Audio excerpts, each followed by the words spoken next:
السلام علیکم ورحمت الله وبرکاتو.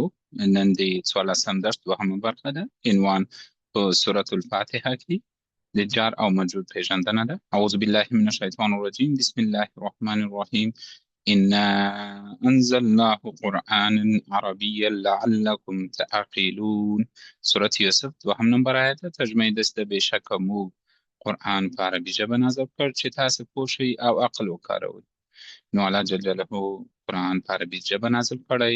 زموږ او ستاسې هدف د دې پروګرام څخه دا دی چې د قرآن ژبه زده کوو، عربي ژبه زده کوو، تر څو موږ وکولی سو چې کله قرآن تلاوت کوو د قرآن په معنا پوه سو او په قرآن کې تدبر وکړو، او یا کله چې د قرآن تلاوت ته غوږ نیسو د قرآن په معنا پوه سو. نننۍ موخې مو څه دي؟ په سورة الفاتحه کې د جار او مجرور پیژندنه ده په دوهم او اووم نمبر آیت کې. په سورة الفاتحه کې د جار او مجرور پیژندنه په دوهم نمبر آیت کې مخکې له دې چې دا دوهم نمبر آیت تلاوت کړو، تیر درس ته بیا یو لنډه کتنه. جار څه ته وایي؟ د جار حرف ته وایي. مجرور څه ته وایي؟ هغه اسم دی چې د جر حرف وروسته راشي او حالت یې جر وي، هغه ته اسم مجرور وایي. که چیرې مو په یاد وي، موږ په لومړنۍ درسو کې ووایي چې په عربي ژبه کې درې کلمې دي: اسم، فعل، حرف.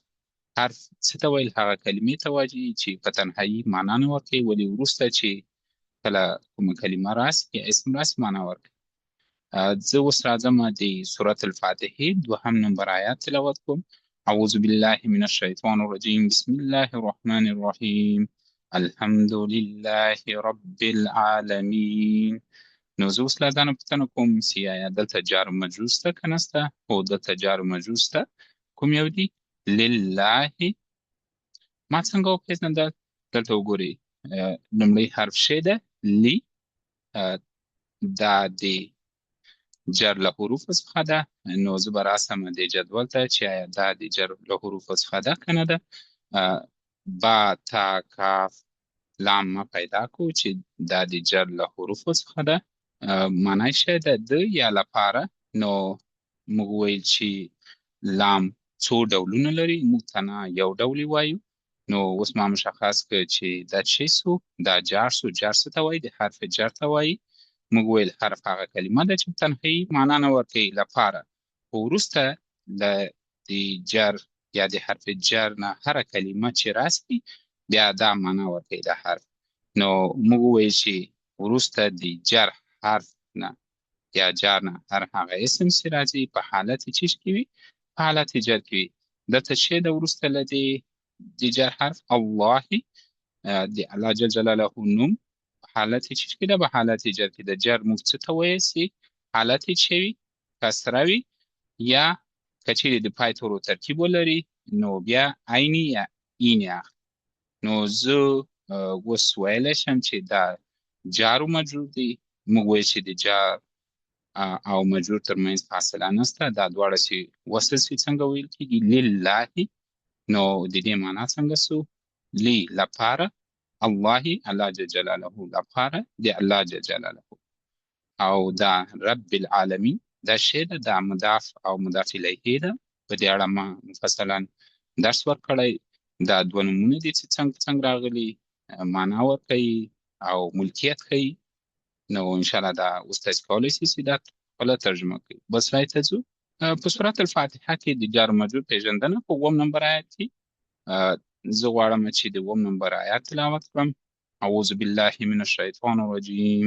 بسم الله الرحمن الرحیم. صراط الذین انعمت علیهم غیر المغضوب علیهم ولا الضالین. زه اوس له ځانه دلته پوښتنه کوم چې آیا دلته جار و مجرور شته؟ خو دلته دوه جار و مجروره دي. کوم یو دي؟ علیهم، دا یو.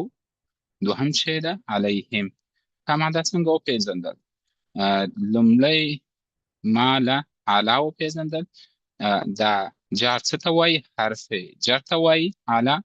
نو زه به مشخص کړم چې دا له د جر حروفو څخه سو.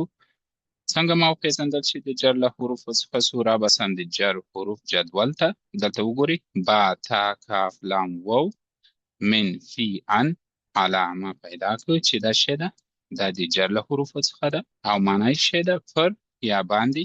نو اوس موږ وایو چې که چیرې د جار وروسته هر هغه اسم چې راسي حالت شوي حالت جر وي. دا هم شی ده، دا نښتی ضمیر ده، دا هم په عربي کې اسم ورته وایي. ضمیر هغه کلمه ده چې د اسم پر ځای راځي او د اسم د تکرار څخه مخنیوی کوي. دا معنا ورکوي. هر هغه کلمه چې په عربي ژبه کې معنا ورکوي او په زمان پورې تړاو ونه لري هغه ته موږ شی وایي اسم وایي. چې د اسم څو ډولونه دي په دې اړه ما مفصلا معلومات ورکړي په تېر درس کې. نو د دې حالت شی ده حالت جر ده. ولې جر ده؟ ویني چې وروسته دی حرف جر نه راغلی. موږ ووایو چې حرف جر اسم مجرور کوي. اسم مجرور څه ته وایي؟ چې حالت جر وي.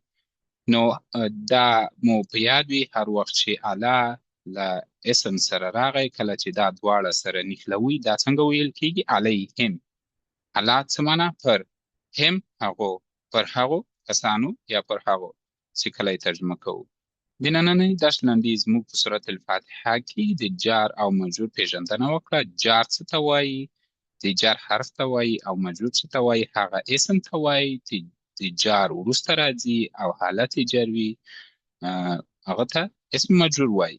نو ستاسو کورنۍ دنده دا ده چې درود شریف تلاوت او پښتو ترجمه یې وګورئ، وروسته جار و مجرور مشخص کړئ.